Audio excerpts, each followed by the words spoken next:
Is that what you want to do? Let's do it. Okay? Get out of my face. You're an old man. Sit down before you get knocked down. Well, knock me down then. Dave Hester may have disappeared from Storage Wars for a while, but the things he uncovered still haunt the show.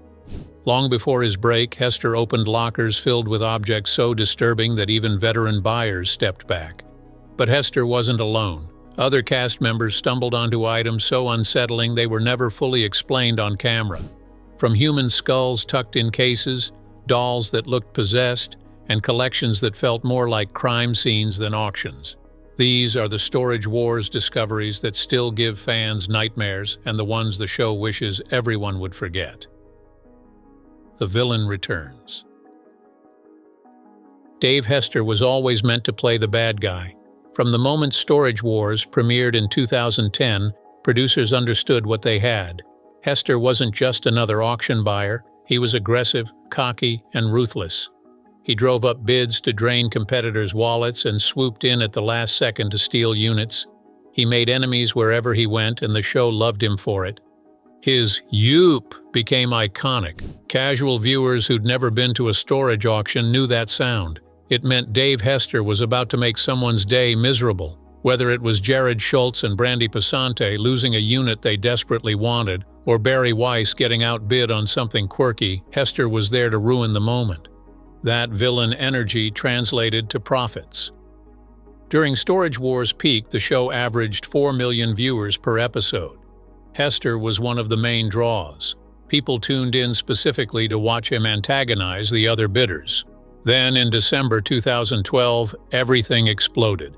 Hester filed a lawsuit against A&E and Original Productions alleging the show was staged. He claimed producers planted valuable items in storage units to manufacture drama.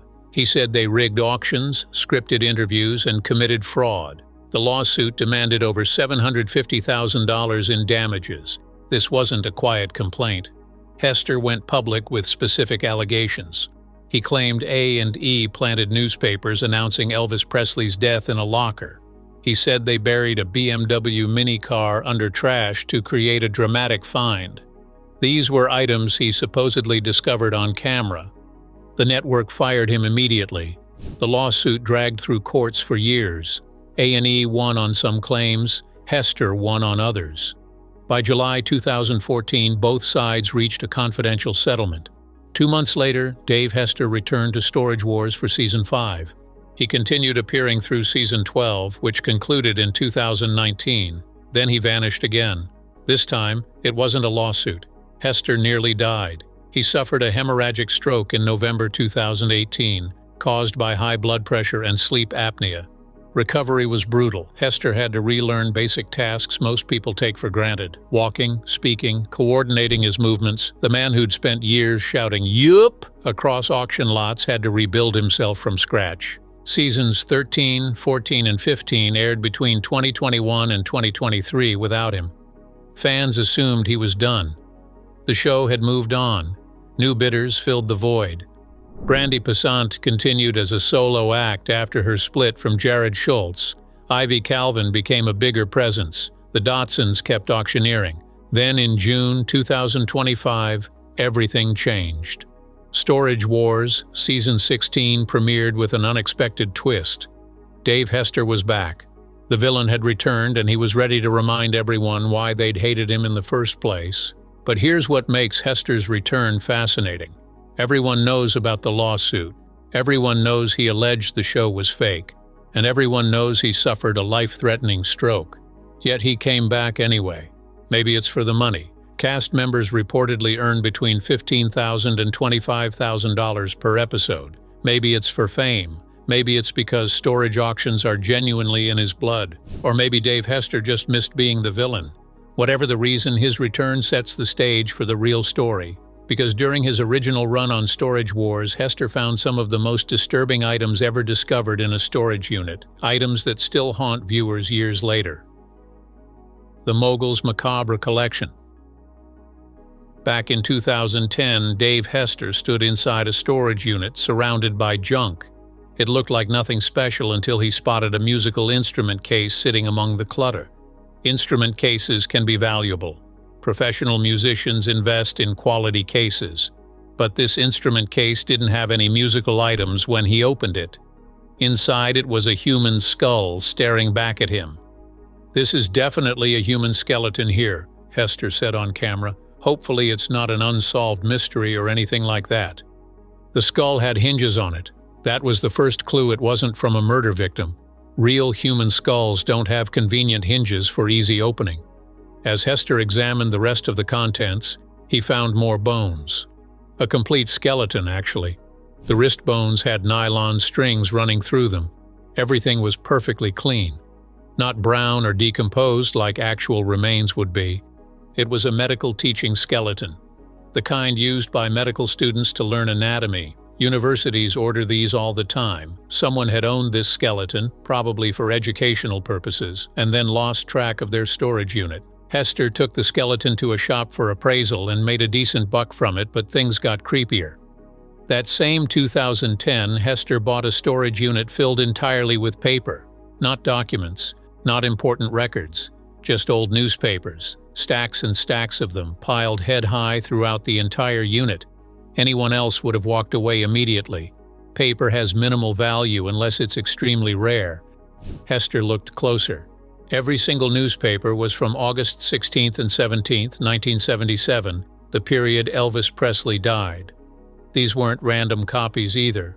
They were special edition newspapers reporting the king's death, preserved in near-perfect condition for decades. Each mini-bundle contained 2 newspapers. One was a reprint of the Memphis Press Scimitar from August 17, 1977, the day after Elvis died.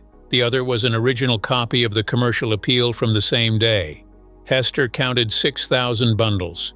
He took a sample to an Elvis collector and specialist. The collector priced the Memphis Press Scimitar reprints at $5 each. The original Commercial Appeal newspapers were worth $10 each. That meant each bundle was worth $15. Do the math. 6,000 bundles times $15 equals $90,000. Hester had found a $90,000 payday in a locker filled with old newspapers. The find raises uncomfortable questions. Was it real? Because who spends years collecting 6,000 newspapers about Elvis's death? Why would someone meticulously bundle them in pairs and then lose track of their storage unit? Was this an obsession? A failed business venture? A memorial to a fallen icon that spiraled into hoarding? Storage Wars never answered those questions. The show treated it as a triumphant discovery. Hester walked away with massive profit. But the psychological implications linger. Someone went through enormous effort to assemble that collection. They cared deeply about preserving those newspapers. Then they lost everything. That's the dark underbelly of storage auctions. Every unit represents a life interrupted, a financial crisis, a death, an eviction, someone's possessions being sold off to strangers who will pick through their belongings like vultures. Hester understood this better than most. During his lawsuit, he claimed A&E planted these newspapers in the locker to create drama. If true, that means producers fabricated the entire emotional backstory. They manufactured the obsession. They turned someone's fictional tragedy into entertainment. If false, that means someone really did lose $90,000 worth of Elvis newspapers because they couldn't pay their storage fees. Either way, it's disturbing. Hester's other notable finds were less creepy, but no less valuable. He discovered a locker filled with vintage vending machines. Even with broken pieces, the collection was worth $27,000. Someone out there wanted those vintage machines badly enough to pay premium prices. Then there was the time Dave Hester found beekeeper equipment when he decided to risk it and bid for a unit. It didn't look memorable at first, but it turned out to become quite the interesting pull for him. But Dave wasn't always lucky. Like the time he found a breast enlargement machine he pulled from one of his storage lockers. He didn't make money from it, but he managed to creep out the doc that helped him appraise it with his badly timed puns, including telling her he planned on keeping them for his own personal entertainment. These discoveries established Hester as one of Storage Wars' most successful buyers in terms of sheer profitability. His ability to spot value in the strangest places was unmatched. Bones, newspapers, vending machines, items other buyers would have ignored became his biggest paydays. But Hester wasn't the only one finding disturbing content in storage units. Other cast members stumbled onto discoveries that were equally unsettling, if not more so. When other bidders found nightmares. In 2014, Brandy Passante and Jared Schultz opened a storage unit that looked unremarkable. Then Brandy found the box. Inside were objects that made her visibly uncomfortable: a small antlered skull, a bag of meatless chicken bones, a rattle, some kind of totem with what appeared to be chicken beaks attached to it, a slender wooden carving of a figure wearing a chicken hat designed to attach to the top of a staff. The crew dubbed it the Voodoo Box. That label was likely offensive to actual voodoo practitioners, but it stuck. The items suggested someone had been practicing some form of ritualistic magic. Chicken bones are common in various spiritual traditions. The skull, the rattle, and the totems were tools used for ceremonies. Jared and Brandy had paid $900 for the locker. They apparently made a profit selling the contents, though the show never specified how much the voodoo items fetched. Who buys magical hexing objects at auction? Collectors? Other practitioners? People who think it's all a joke? The Voodoo Box raised questions about what we're willing to turn into entertainment. These were someone's sacred objects, their spiritual tools, items used for religious or magical purposes. Now they were being mocked on television and sold to the highest bidder. And the creepy part? The discovery of bones never stopped. In 2017, Daryl Sheets and his granddaughter Zoe won a locker for $500. Inside was the usual assortment of questionable items: a wine rack about to collapse, random Legos, a dirty pan, a thick wooden cutting board. Then they found a box. It didn't contain toys, it had animal bones, complete skeletons of a bat, crow, squirrel, and a snake. Each one was individually wrapped and it was surprisingly clean. Daryl and Zoe took the bones to a store called the Bone Room for appraisal. The proprietor examined them and delivered bad news. These animals were roadkill that someone had preserved in a home job. The process wasn't as clean as the professional method, which uses beetles to eat the flesh off bones. More importantly, it was illegal to sell them. Roadkill preservation without proper permits violates wildlife protection laws in most states. You can't just scrape dead animals off the highway, clean the bones, and sell them. The seller needs permits. Documentation, proof the animals weren't protected species. Daryl couldn't profit from the skeletons. He gave them to Zoe instead. What a lucky granddaughter. But here's the disturbing part. Someone collected roadkill. They brought dead animals home. They meticulously cleaned the bones. They wrapped each skeleton individually and stored them in a unit. This was someone's hobby, their project, their passion. Then they lost it all when they couldn't pay storage fees. That same year, another bidder had another creepy find. Renee Nazota bought a locker containing 2 massive crystals weighing at least 200 pounds. That was cool. Crystals can be valuable. Then he found a roach crawling through the unit. The presence of a cockroach suggests the unit had been abandoned for a long time. Roaches don't typically infest active storage. They move in when conditions are right. Darkness, moisture, neglected food, or organic matter. A roach in a storage unit means no one's been maintaining it. Renee valued the crystals at a conservative $25,000 based on an eBay search. Not a bad find, roach aside. But what Jared and Brandy found still sends shivers through the spine of fans. They found a vintage baby doll that freaked Brandy out. It was stored in a very old trunk with a ton of clothes. The doll was from the 1930s, made with materials and in a style that modern viewers find creepy. Those old porcelain faces, glass eyes, and frozen expressions. Brandy didn't want to be near it. The fact that someone had stored this doll for all those years, preserving it with clothes in a trunk, added to the creepiness. Why? What sentimental value did it hold? Who owned it? The most expensive treasures ever found. Not all Storage Wars finds were creepy. Some were legitimately valuable, life-changing amounts of money hidden in abandoned units. The crown jewel of on-camera finds belongs to Daryl Sheets.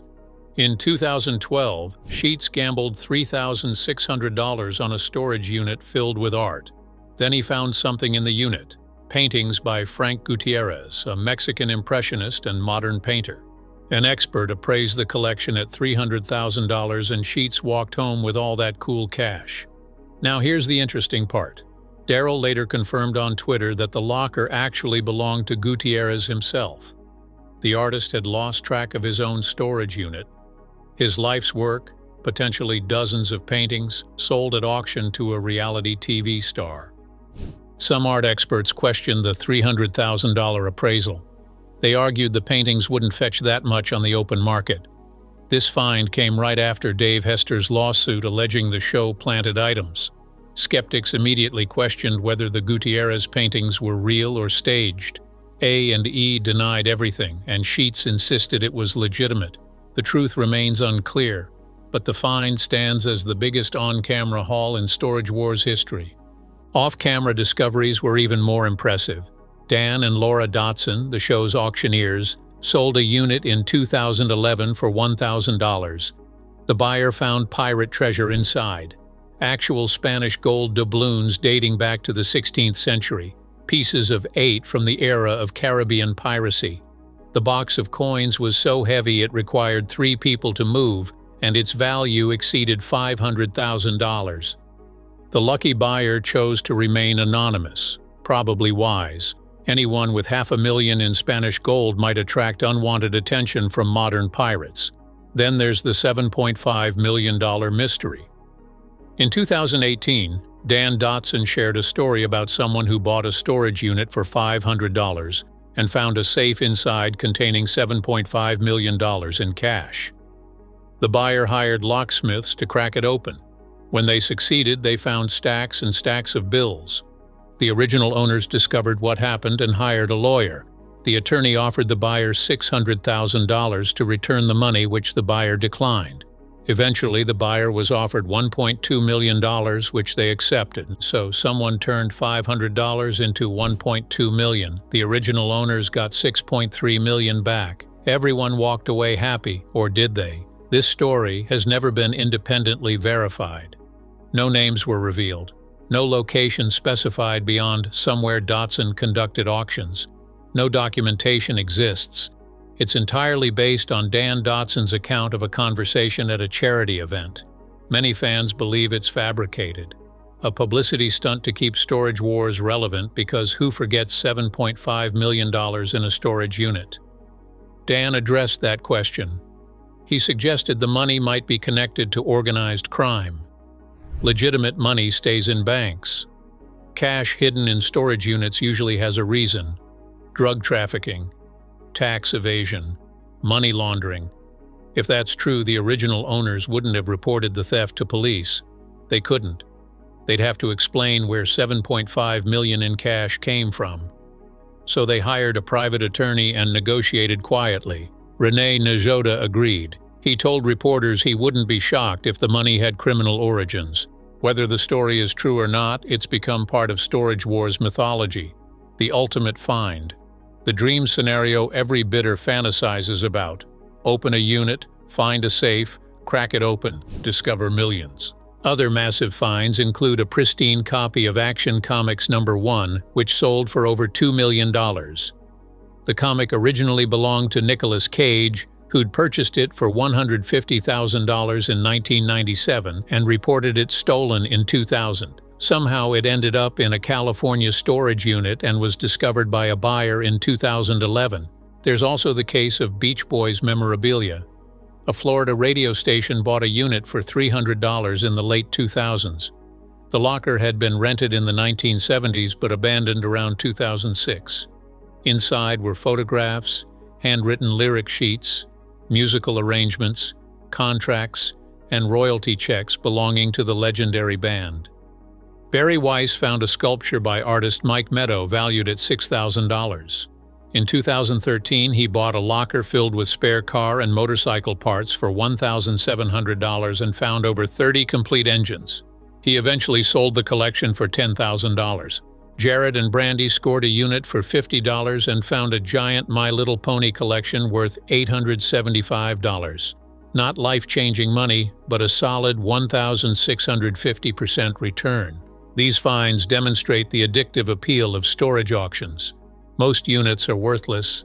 Broken furniture, moldy clothes, boxes of useless paperwork.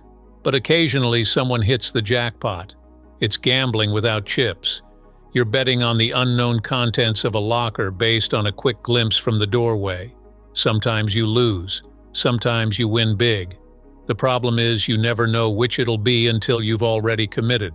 From human skulls to Spanish gold, from voodoo boxes to $7.5 million in cash. Storage Wars has shown us the strangest and most valuable items hidden in abandoned storage units across America. Dave Hester found a few memorable treasures: the skeleton, the Elvis newspapers, the vintage vending machines. His ability to spot value in the bizarre made him one of the show's most successful bidders. Now he's back after surviving a stroke, ready to dominate auctions once again. So, if you found a storage unit containing something creepy, would you keep it or sell it immediately? And what's the strangest thing you've ever found in an unexpected place? Let me know in the comments. I read every single one. If you enjoyed this deep dive into Storage Wars' darkest and most valuable discoveries, hit that like button and subscribe for more reality TV investigations. We've got videos coming up on other shows you won't want to miss. And if you're curious about the criminal side of storage auctions, we have a video on the Storage Wars federal raid where someone found military espionage equipment. That story gets wild. Thanks for watching. We'll catch you in the next one. And remember, if you're ever at a storage auction, look closely. You never know what nightmares might be hiding in the shadows. Yoop!